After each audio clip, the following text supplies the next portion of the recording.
جتنے محبوب پیغمبر میرے اور آپ کے لیے روئے ہیں، آپ اپنی بیٹیوں کے لیے اتنا نہیں روئے جتنا اپنے امتی کے لیے روئے ہیں۔ میرے اور آپ کی ایمان کا حق بنتا ہے ہم تحفظ ناموس رسالت، عقیدہ ختم نبوت کے لیے اپنی صلاحیتیں، اپنے اوقات، اپنی زندگی اسی کام کے لیے وقف کر دیں، اور 2-4 دن نہیں، اسے اپنی پوری زندگی کا وظیفہ بنا لیں۔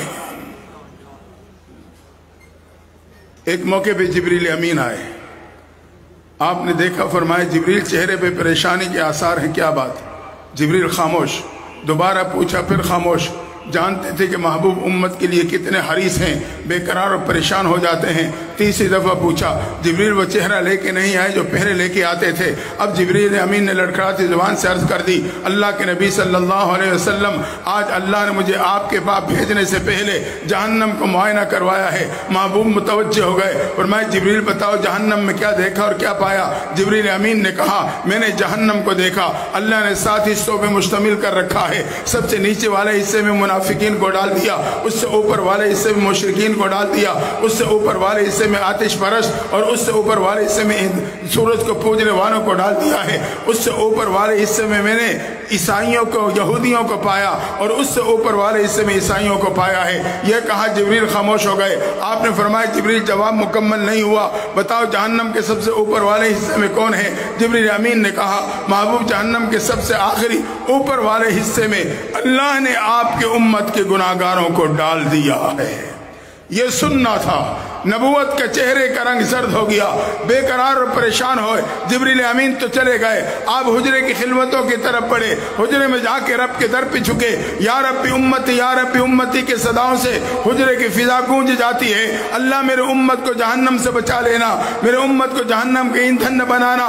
محبوب محب کے در پہ میرے اور آپ کے لیے رو رہے ہیں، حتیٰ کہ نماز کا وقت ہوا، حجرے سے نکلے، مصلی پہ تشریف لائے، نماز پڑھائی، جلدی سے حجرے کی خلوتوں میں چلے گئے۔ صحابہ نزاکت کو سمجھ نہ سکے، سوچنے لگے، پہلے نماز کے بعد تشریف رکھتے تھے، ہم آپ کے چہرے انور کا دیدار کیا کرتے تھے، آج کوئی اہم معاملہ ہوگا، نبوت جلدی میں ہوگی، اس لیے حجرے میں چلے گئے۔ آپ حجرے میں جا کے رب کے در پہ جھک کے میرے اور آپ کے لیے رونے لگے، حتیٰ کہ دوسری نماز کا وقت ہوا، مصلی پہ تشریف لائے، نماز پڑھائی، حجرے کی خلوتوں میں چلے گئے۔ اب صحابہ سوچنے میں مجبور، لگتا ہے نبوت بے قرار اور پریشان ہے۔ آپ رب کے در پہ جھک کر پھر میرے اور آپ کے لیے زارو قطار رو رہے ہیں، یہاں تک کہ تیسری نماز کا وقت ہوا، حجرے سے نکلے، مصلی پہ تشریف لائے۔ صحابہ پہلے سے متوجہ تھے، صحابہ نے دیکھ لیا چہرے انور کا رنگ زرد ہے، آنکھوں مبارک میں آنسو تیر رہے ہیں، جان گئے نبوت غمزدہ بے قرار ہے، ہمت نہیں آگے بڑھ کے پوچھا جا سکے۔ پہلا دن گزرا، دوسرا دن گزرا، جب تیسرا دن آیا صحابہ سے برداشت نہ ہوا، آخرکار صدیق اکبر آگے بڑھے، حجرے کے دروازے پہ پہنچ کے سلام پیش کیا، السلام علیکم لبیک یا رسول اللہ، محبوب آپ کے پہ سلام ہو، میں آپ کی خدمت میں حاضر۔ مقصد یہ تھا اندر جانے کی اجازت مل جائے گی، میں نبوت سے پریشانی کی وجہ معلوم کر سکوں گا، لیکن وہ صدیق اکبر حجرے پہ کھڑے انتظار کرتے رہے۔ کون صدیق؟ جس نے صحابہ کی جھرمٹ میں زبان نبوت سے جنت کی بشارتیں سنی۔ ایک موقع پہ صحابہ کا مجمع ہے، محبوب پیغمبر نے اچانک سوال کر دیا، صحابہ یہ بتاؤ تمہارے میں آج کون روزے کی حالت میں ہے؟ مجمع خاموش ہے، صدیق اکبر کھڑے ہو گئے، محبوب روزے کی حالت میں۔ آپ نے دوسرا سوال کیا، صحابہ کون ہے جو بیمار کی بیمار پرسی کر کے چلا ہو؟ مجمع خاموش، صدیق اکبر کھڑے، محبوب بیمار کی بیمار پرسی کر کے چلا۔ تیسرا سوال کیا، صحابہ کون ہے جو ضرورت مند کی ضرورت پوری کر کے آیا ہو؟ مجمع پہ سکتہ تاری، صرف صدیق اکبر کھڑے۔ چوتھا سوال کیا، صحابہ کون ہے جو جنازے میں شریک ہو کے آیا ہو؟ نکاح نبوت نے وہی منظر دیکھا، مجمع خاموش، تن تنہا صدیق اکبر کھڑے ہیں۔ اب آپ نے فرمایا، میرے صحابہ، مجھے اس ذات کی قسم جس کے قبضے قدرت میں میری جان ہے، جس میں یہ چاروں صفات موجود ہیں، میں محمد اسے جنت کی ضمانت دیتا ہوں۔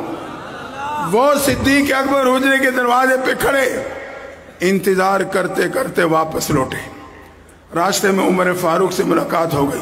صدیق اکبر نے حوصلہ بڑھاتے ہوا کہا، عمر، میں نے زبان نبوت سے سنا ہے تو جس راستے پہ چلتا ہے شیطان راستہ چھوڑ دیتا ہے، یہ بھی میں نے تیرے بارے میں سنا ہے، لوکان بعدی نبی لکان عمر، اگر میرے بعد کسی نبی نے آنا ہوتا، اللہ نے نبوت کی صلاحیتیں صرف عمر فاروق میں رکھی تھی، اور عمر تجھے یاد ہوگا محبوب جب معراج سے واپس آئے تجھے بلوایا تھا، بلا کے تجھے بتایا تھا، جنت میں تیرے مقام کی بشارت دی تھی۔ عمر جب میں جنت میں داخل ہوا، ایک عمارت نگاہوں میں حسین ٹھہری، دل چاہا اندر داخل ہو کے دیکھوں، جبریل امین سے پوچھ لیا عمارت کس کے لیے رب نے بنائی؟ مجھے بتلایا آپ کے غلام عمر فاروق کے لیے بنائی ہے۔ عمر تیرا نام سنا، تیرے غیرت سامنے آ گئی، قدموں کو داخل ہونے سے روک لیا۔ صدیق اکبر نے کہا عمر اس وقت تو رو پڑا تھا، آنکھوں میں آنسو، زبان پہ جملہ تھا، محبوب آپ داخل ہوتے تو میری سعادت کی بات تھی۔ فرمایا عمر آپ جائیں، آپ کو حجرے میں جانے کی اجازت مل جائے گی۔ حضرت عمر نے حوصلہ پکڑا، حجرے کے دروازے پہ پہنچ کے سلام پیش کیا، ایک مرتبہ، دو مرتبہ، تین مرتبہ، انتظار کرتے کرتے آخرکار واپس لوٹے۔